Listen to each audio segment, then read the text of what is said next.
दोस्तों नमस्कार, मैं मनोज कुमार शर्मा आजाद हिंद आवाज न्यूज के लिए आपके बीच में एक बार फिर। जिस तरह के अत्याचार कर रही है सरकार यूट्यूबर्स के साथ, भाई किसी का वारंट जारी हो जाता है, किसी के ऊपर केस हो जाता है, तो भैया हमने भी सोच लिया है कि वीर सावरकर बन जाते। बहुत अच्छी पॉलिसी है अंग्रेजों के सामने। देखिए, अंग्रेजों के सामने संघर्ष किसने किया? गांधी जी ने किया, नेहरू जी ने किया, कांग्रेसियों ने किया, पिटे कुचे सब कुछ हुआ। और 70 साल में बुराई किसको मिल रही है? प्रधानमंत्री मोदी की जो है बुराई किसको देते हैं? गांधी जी को देते हैं, नेहरू जी को देते हैं, पटेल साहब तक को दे देते हैं। यहां पटेल साहब बनने का भी दौर जारी है। कुछ लोग अमित शाह की तुलना पटेल साहब से भी करने लगे। लेकिन चलिए, अच्छी बात है। हम क्यों बताएं पब्लिक को, जिससे कि हमारे ऊपर कोई आरोप आए, हम क्यों बताएं कि आज संजीव खन्ना सीजीआई डर गए वक्फ बोर्ड बिल पर। हाँ, डर गए और उन्होंने तो फैसला ही नहीं दिया। बोले अगली डेट है 15 मई की, 13 मई को रिटायर हो जाएंगे। ये होता है जलवा प्रधानमंत्री मोदी जी का और उनकी सरकार का कि रंग लगे ना फिटकरी और रंग चोखा ही चोखा। भाई ऐसा भी कोई प्रधानमंत्री होना चाहिए था। 70 सालों में पहली बार, 80 सालों में पहली बार ऐसा कोई प्रधानमंत्री आया जिसने देश की परिभाषा बदल के रख दी, देश के रोजगारों की परिभाषा बदल के रख दी, देश के सब कुछ चीजों को बदल के रख दिया। हम क्यों बात करें रोजगार की? भले ही हमारे चचा भतीजे के लड़के जो हैं बजरंग दल का हिस्सा हो, हम क्यों बोले? क्या जरूरत पड़ी है पड़ी लकड़ी देने की? अरे भैया, सावरकर बन करके जीने में बहुत फायदा है। हो सकता है कि प्रधानमंत्री मोदी जी के सपोर्टर बन जाएं तो आने वाले टाइम में हमको भी पेंशन मिलेगी, ये कह के कि भैया इमरजेंसी के टाइम पे और या फिर मोदी जी के टाइम पे हम मोदी जी के समर्थक थे। ऐसा हो सकता है ना?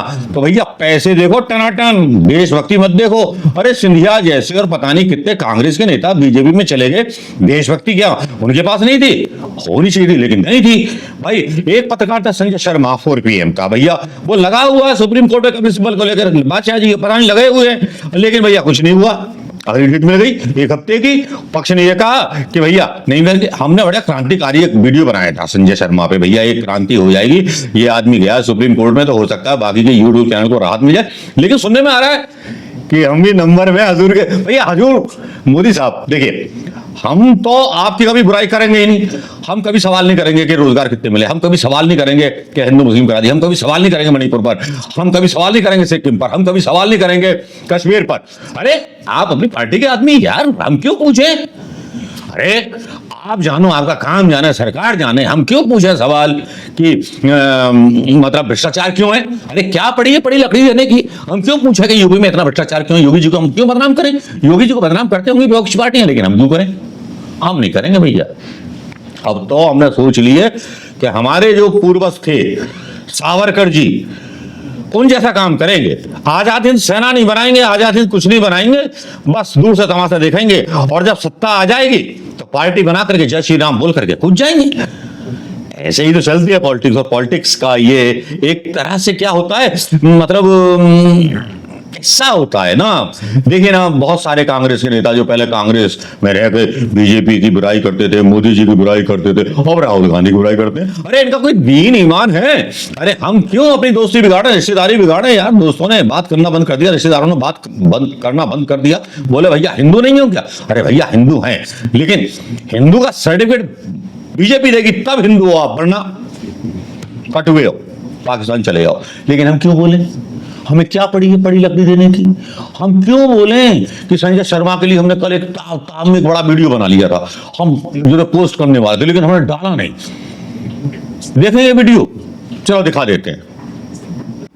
दोस्तों नमस्कार, एक पत्रकार है कि वो पीछे पड़ गया है प्रधानमंत्री मोदी के। जी हाँ, नाम है संजय शर्मा और ये पत्रकार जो है सोशल मीडिया पर इनकी पूरी धज्जियां उड़ा रहा है प्रधानमंत्री मोदी जी की। एक पत्रकार की कलम इतनी भारी पड़ गई है सत्ता पर कि सत्ता को मुंह छुपाना भारी पड़ गया है। ये आदमी कह क्या रहा है, बात क्या हुई थी क्या नहीं हुई थी ये आपको सबको पता है, लेकिन ये संजय शर्मा क्या कह रहे हैं? कहते हैं कि 56 इंची सीना है, भाषणों में कहते हैं आलोचना पसंद है, लेकिन कोई करे तो चैनल बैन कर देते हैं। लेकिन एक दौर था जब प्रधानमंत्री खुद की कड़ी आलोचना को भी सर माथे लगाया करते थे। सुनिए संजय शर्मा क्या कह रहे हैं। अटल बिहारी वाजपेयी सांसद रहे, प्राइम मिनिस्टर, एक कार्टूनिस्ट थे। उन्होंने जब कारगिल युद्ध का दौर था, उन्होंने प्रधानमंत्री के सिर की जगह गधे का फोटो लगा दिया, कार्टून छापा। और प्रधानमंत्री ने उनको फोन किया कि क्या कल सुबह आप एक गधे के संग चाय पीना पसंद करेंगे? क्या बात? ये डेमोक्रेसी है। अखिलेश यादव ने अपने ऊपर छुपी कार्टून की किताब का विमोचन मुख्यमंत्री रहते हुए, क्या ये डेमोक्रेसी? आपको सवाल पसंद नहीं है, लोग व्यंग में अटल बिहारी वाजपेयी की परंपरा की पार्टी अब यहाँ तक पहुंच के ये सोचा कि हम लखनऊ, ये सोचा नहीं था कि अटल बिहारी वाजपेयी की पार्टी यहां तक पहुंच गई है। संजय शर्मा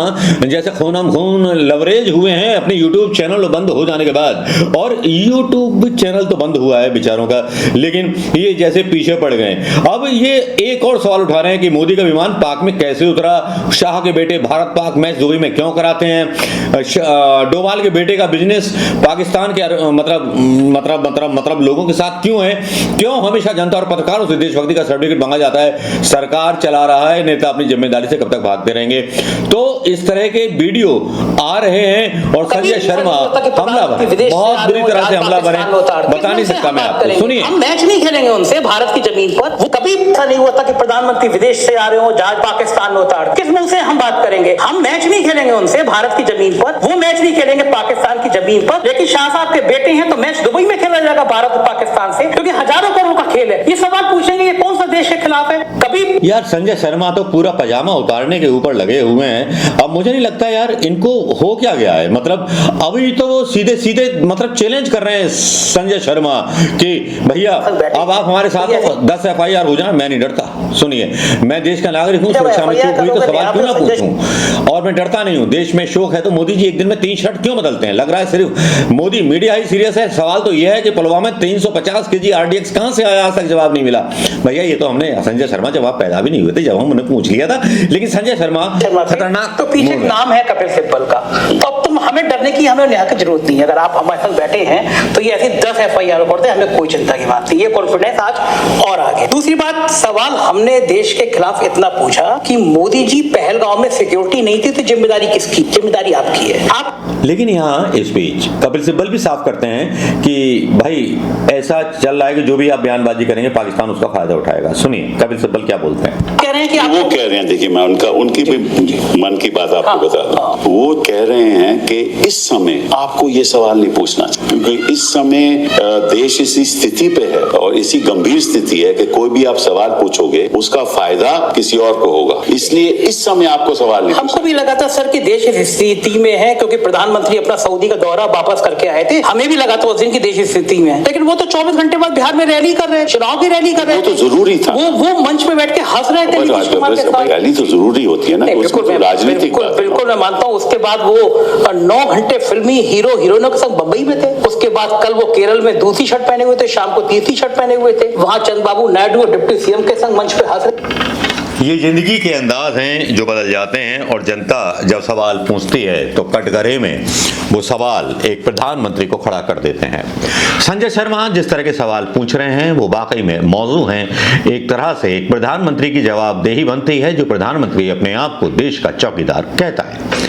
संजय शर्मा एक YouTube चैनल चलाने वाले व्यक्ति जो आधिपत्य नहीं मानते किसी भी सरकार का, वो सरकार से सवाल पूछने पर यकीन रखते हैं। भले ही वो सरकार में प्रधानमंत्री मोदी की सत्ता को चुनौती दे रहे हो, भले ही उस सत्ता को चुनौती दे रहे हो जिस सत्ता को चुनौती देने में पसीने छूट जाएंगे, जिस सत्ता को चुनौती देने के लिए उनको सोचना चाहिए कि एक ऐसा प्रधानमंत्री जिसके साथ EVM है, जिसके साथ ED है, ID है, CBI है, और तुम्हारे पास क्या है। तो पत्रकार अगर ये बोले मेरे पास सच है, तो सच से क्या उखाड़ लोगे आप? सत्ता का, ऐसे शक्तिशाली शासक का क्या उखाड़ लोगे आप जो चुनाव अपने इशारे पर तय कराता हो और विपक्ष उसके खिलाफ चुप बैठा रहता हो एक हिजड़ा बन करके?